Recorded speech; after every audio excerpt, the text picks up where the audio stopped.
new moon is in the sky, a 23-inch metal sphere placed in orbit by a Russian rocket. Here an artist's conception of how the feat was accomplished. A three-stage rocket. Number one, the booster in the class of an intercontinental missile. Its weight estimated at 50 tons.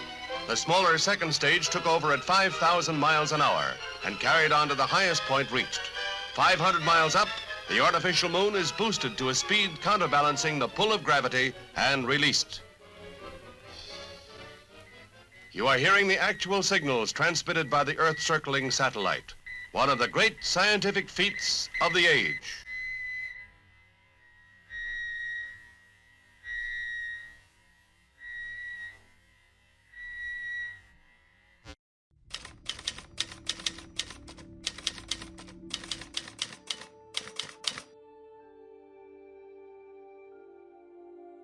Space is considered the final frontier, an endless, unexplored vastness that calls out to anyone who looks up at the night sky.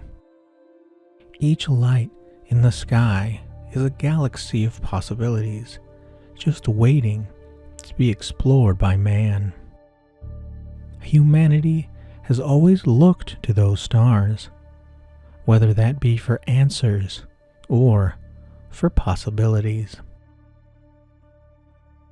Man dreams of breaching the unknown that surrounds our little home in the cosmos. And while space travel has become almost commonplace in our modern age, it should never be forgotten that in the grand scheme of things, man has only dipped a single toe into the vast ocean of the unknown.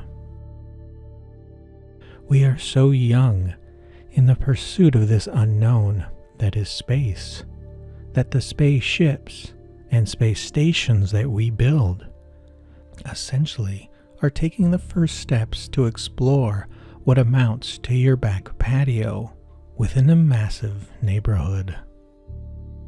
And while this drive into space has become a more or less global affair, with researchers, astronauts, and countries all over the world lending their talents to explore this final frontier, that wasn't always the case.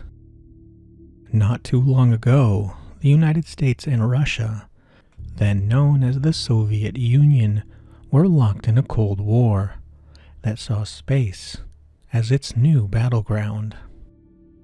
Not in terms of a physical war, but a scientific one. And in it, this conflict pushed each superpower farther and farther, faster and faster than at any point in history to reach the endless blackness of space. This competition between powers led to some amazing advancements in technology, much of which we benefit from today. And while history remembers the strides made, it seemingly tries to downplay or even potentially cover up the disasters along the way.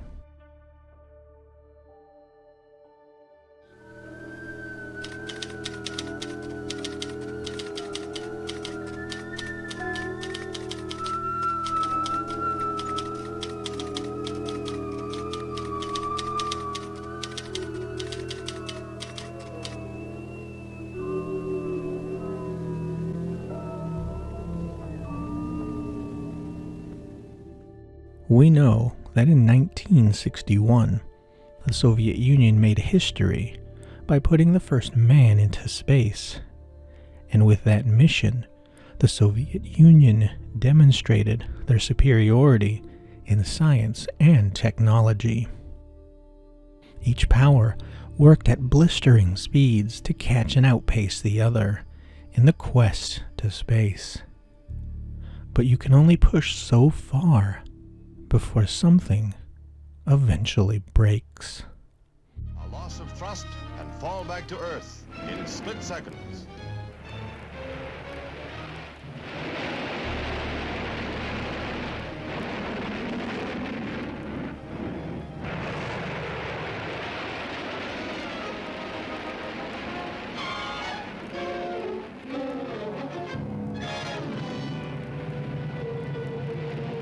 The exact classified. Neither the satellite program nor our missile development is affected, said Acting Defense Secretary Quarles. It's only an incident in the perfection of the Vanguard satellite system. Now, these disasters happened on both sides, but the Soviet Union would outpace their U.S. rivals in this regard. Prior to Gagarin breaking the bonds of Earth, the Soviet Union faced a series of disasters, including a launch pad incident that led to the death of over 70 of the ground crew involved, marking it the most devastating loss of life during the space race. And in 1961, just prior to Gagarin taking flight, an accident led to the death of one Russian cosmonaut when a fire broke out inside his training capsule. And Gagarin himself would not be free from the breakneck pace of the Soviet Union during the space race, as he himself would lose his life in a fighter jet during a training exercise only a few years after his historic flight. There are more documented stories of accidents and death surrounding the Soviets' quest to push the bounds of their own space program, almost at times spitting in the face of safety. But one story has persisted that shakes the entirety of the space race to its core. That of being that Gagarin wasn't in fact the first Soviet in space, but that he was only the first one to come back to Earth alive. You see, in 1960, just prior to the disaster we spoke of earlier that took the lives of over 70 people, there was another, smaller story of an incident that was seemingly covered up for one reason or another. During 1960, around the time the disaster took place, science fiction author Robert Heinlein was traveling in the USSR. During his travels, he met a young Army cadet who told him about a recent space launch, a manned space launch. This cadet stated to Heinlein that during the first manned mission to space, the capsule that was used, a Korabl Sputnik 1, experienced a guidance system's failure upon re-entry. The failure of the guidance system sent the manned capsule off course, the capsule seemingly skipping off Earth's atmosphere, or even possibly burning up inside it. Whatever the reason or the cause, this cadet told Heinlein that the Soviet Union could not retrieve the capsule and that potentially the manned craft was simply left to drift in orbit around the Earth. If this is the case, then the first manned mission into space would have also resulted in its first death, leaving the cosmonaut entombed in his metal casket circling the Earth.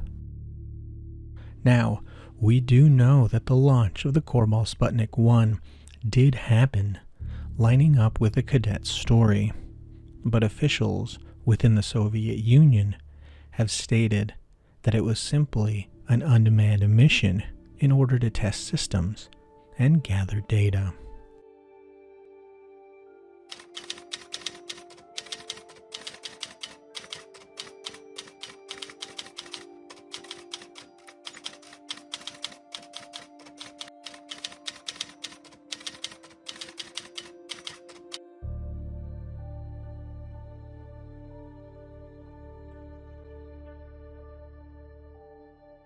It would make sense for the Soviet Union to keep a potential death in space a secret, as it would not look good for them in the midst of the Cold War. And by most accounts, this would be the end of it. Perhaps the mission exactly happened as the Soviets said, or perhaps they did lose a man to the stars. Whatever the case may be, the successful mission of Gagarin shortly after would completely overshadow any potential death inside the Korabl Sputnik 1 capsule. And while Gagarin would become a worldwide star and place the Soviet Union as the leaders of the science and technology front, the lost cosmonaut story would find new life thanks to two Italian radio operators. You see, these two Italian brothers had been monitoring the Soviet space program since around 1957, using their own radio equipment to pick up various transmissions from a number of Soviet space launches and missions. In 1960, the brothers claimed that they had picked up a faint distress SOS Morse code transmission coming from one Soviet craft. The brothers calculated that the craft they were receiving the transmission from was moving slowly away from Earth, being lost in the vastness of space. Now, it isn't clear if this transmission came from a manned mission or if it was some sort of automatic response from an unmanned vehicle when it veered off course. But one does have to wonder why any unmanned space vehicle would send a distress signal in the first place. Others would note that even if the pair picked up an SOS, it would make little sense, as there would be no way for anyone on Earth to mount any sort of rescue mission, something that would be almost impossible some 50 years later today. But this transmission would not be the only one that the brothers claimed to have picked up. In fact, the brothers noted 9 such transmissions that they had managed to record of failed Soviet missions in space. The most striking recording that we have available to us, and one that can't be verified, details the voice of a woman in contact with mission control in Russia. In the recording, the female cosmonaut can be heard detailing an emergency, asking if her craft will explode after seeing flames surrounding the ship. Ground control leaving her to her death.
This haunting footage would not only mark this as the first human death in space, but also indicate that the first person in space was a woman, and that Gagarin was the first person to simply come home alive. For years, the audio recordings have been looked at, with most stating that they're probably forgeries. Gagarin himself would also talk on the purported theories on lost cosmonauts as accidents, all of which happened in low orbit and not in space itself. Now, it would make sense for the Soviet Union to sweep these disasters under the rug in order to not lose face in the international community. But even after the fall of the Soviet Union and the declassification of space-era documents, no information can be found on any mission where a cosmonaut was lost in space. Experts also call into question the stories of the Russian cadet, as the Korabl Sputnik 1 spacecraft used in the mission he spoke about was unmanned, as it featured no re-entry shield, meaning that it was never intended to come home at all. Still, many believe that the Soviet Union hid its greatest failures behind the Iron Curtain, destroying all evidence of any lost cosmonauts. But it's those few recordings that we cannot deny are haunting if they are, in fact, authentic. Perhaps we may never know the true story of the lost cosmonauts. But if lives were lost in the pursuit of space travel, then those who perished should be remembered and celebrated for risking everything in the quest to explore the heavens.